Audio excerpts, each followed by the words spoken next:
اللہ کی عبادت کرتا ہے اور ایک منٹ بھی اللہ تبارک و تعالیٰ کی عبادت کر رہا ہے، اخلاص کے ساتھ تمہیں کر رہا ہے تو وہ کامیاب ہو جائے گا، کامران ہو جائے گا۔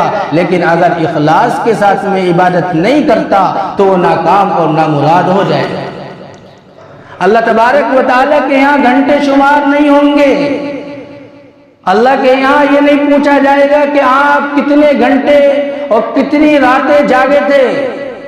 اس کے یہاں تو اگر فہرست میں نام آنا ہے، اگر آپ فہرست میں نام لکھوانا چاہتے ہیں، ایک منٹ ہو اخلاص کے ساتھ میں ہو تو اس کے یہاں مقبول ہوگا۔ اور اگر ہمارا ریاکاری کے ساتھ میں ایک گھنٹہ نہیں پوری رات بھی عبادت کریں گے تو وہ مقبول نہ ہوگی۔ دوسری بات یہاں ایک اور عرض کرنی تھی، وہ یہ ہے کہ اس رات کے اندر ایک چیز اور بہت زور و شور سے ہوتی ہے، یعنی اس دن حلوہ، بڑے ہاتھ ہے حلوہ کھانے میں لگا دیا، اور یہ سب کے اندر ہے، کوئی بچا ہوا نہیں ہے، چھوٹا ہو بڑا ہو، چاہے کسی بھی دین کے طبقے سے تعلق ہے۔ پتہ یہ چلتا ہے کہ اس حلوے کا دور تک کہیں سے ثبوت نہیں ہے اس رات۔ ہاں یہ ضرور ہے کہ یہ فضیلت والی رات ہے، اور میں بار بار کہا کرتا ہوں کہ دین اتباع سنت کا نام ہے۔ دین اپنی من مانی اور اپنی من مرضی کا نام دین نہیں ہے۔ بہرحال جب شیطان نے سوچا کہ بھئی اس رات کے اندر اتنے لوگوں کی یعنی اتنے انسانوں کی مغفرت ہوگی، روایات میں آتا ہے، ایک روایت میں آتا ہے اللہ کے نبی علیہ السلام فرماتے ہیں اتنے انسانوں کی مغفرت ہوتی ہے جتنا کہ قبیلے بنو کلب کی بکریوں کے جسم پر بال ہوتے ہیں، اتنے انسانوں کی مغفرت اس رات کے اندر ہوتی ہے۔ لہذا شیطان نے بھی سوچا کہ میں اپنا حصہ لگاؤں، نعوذ باللہ کہیں یہ مجھے ناکام نہ کر دے، مجھے یہ ختم نہ کر دیں، تو اس نے حلوہ پکانے میں لگا دیا، اس نے خرافات میں لگا دیا، اس نے پٹاخے پھوڑنے میں لگا دیا، آتش بازی میں لگا دیا۔ پتہ یہ چلتا ہے کہ میرے بھائیو بزرگوں دوستو، اگر کوئی طریقہ ہمارے لیے اپنانے کے قابل ہے تو وہ طریقہ نبی علیہ السلام کا طریقہ ہے، صحابہ کا طریقہ ہے۔ تیسری بات یہاں ایک اور عرض کرنی تھی، وہ روزے کے متعلق ہے۔ 15ویں شعبان، اس کو بھی بڑے اہتمام کے ساتھ میں کچھ لوگ رکھتے ہیں اور لازم اور ضروری سمجھتے ہیں کہ بھئی اس روزے کو رکھنا چاہیے۔ روایات اور احادیث سے پتہ چلتا ہے محرم کا روزہ، شوال کے روزے ہیں، اور بھی روزے ہیں جن کے بارے میں آتا ہے یہ روزے مستحب ہیں، ان کا ثواب ہے، لیکن کہیں بھی کسی کتاب کے اندر، کسی حدیث کے اندر یہ بات آپ کو نہ ملے گی کہ 15 شعبان کا روزہ رکھنا ضروری ہے۔ یہاں تک بھی لکھا ہے کہ مستحب بھی نہیں لکھا ہے۔ ہاں یہ ضرور کہیں گے کہ اس شعبان کے مہینے میں پورے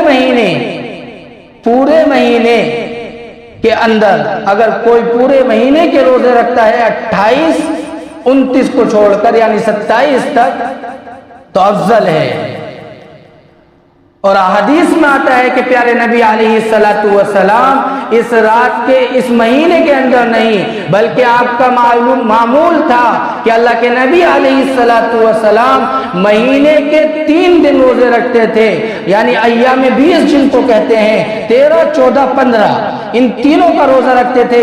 اگر کوئی یہ سمجھ کر 3 روزے رکھتا ہے کہ اللہ کے نبی علیہ السلام نے روزے رکھے تھے اور ہم بھی رکھ رہے ہیں، کوئی اس کا وہ نہیں ہے، لیکن یہ ہے کہ مستحب ہے، یہ ہے کہ سنت ہے، یہ ضرور ہے، اس کو لازم نہ سمجھے بلکہ یہ یقین ہے اس کا کہ پیارے نبی نے رکھا تو ہم نے بھی رکھ لیا، اور یہ عمل کرتے ہوئے یہ سمجھتے ہوئے کہ نبی علیہ السلام کی یہ پیروی ہے۔ لیکن اگر کسی نے اس وجہ سے رکھا کہ ضروری ہے التزام کیا اور لازم سمجھ لیا اور شب برات کے ارکان میں داخل سمجھ لیا تو میرے بھائیوں بلکہ یہ غلط ہو جائے گا۔ اور چوتھی بات ایک اور کرنی تھی، جو بھی یہ اس رات کے اندر یہ بات بھی بہت زیادہ زور و شور سے ہوتی ہے اور اس کو بھی بڑے زور و شور سے نوجوان بڑے بوڑھے اپناتے ہیں کہ قبرستان جانا۔ کہاں جانا جی؟ قبرستان جانا۔ قبرستان کے اندر پیارے نبی علیہ السلام کے بارے میں آتا ہے، روایات اور حدیث کے اندر آتا ہے کہ شب برات کے دن، اس دن یعنی جس دن شب برات تھی، پیارے نبی علیہ السلام اپنی پوری زندگی کے اندر ایک مرتبہ شب برات پہ قبرستان گئے۔ اگر کوئی اس مقصد سے کہ پیارے نبی علیہ السلام گئے تھے چلا گیا تو کوئی حرج نہیں ہے، اس کو ثواب مل جائے گا، زیارت کا ثواب مل جائے گا۔ لیکن یاد رکھیے گا، اگر کوئی اس کو لازم سمجھے اور اگر کوئی اس کو ضروری سمجھے اور ہر شب برات پر اس کا اہتمام کرے تو یہ نبی علیہ السلام کے اسوہ سے ہٹ کر ہم اپنانے والے ہوں گے۔ اور میں نے پہلے بھی کہا تھا کہ جو لوگ نبی کے طریقے سے ہٹ کر اپنی زندگی کو گزارتے ہیں، چاہے وہ پوری زندگی عبادت میں لگا لیں، یاد رکھیے گا وہ کامیاب نہیں ہو سکتے ہیں، وہ ناکام اور نامراد ہو کر رہیں گے۔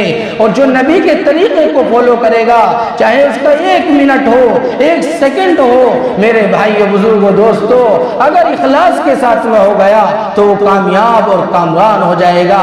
دعا کریں اللہ تبارک و تعالی جو باتیں کہی گئی ہیں ان پر عمل کرنے والا بنائے، شریعت کے مطابق زندگی گزارنے والا بنائے۔ وآخر دعوانا ان الحمد للہ رب العالمین۔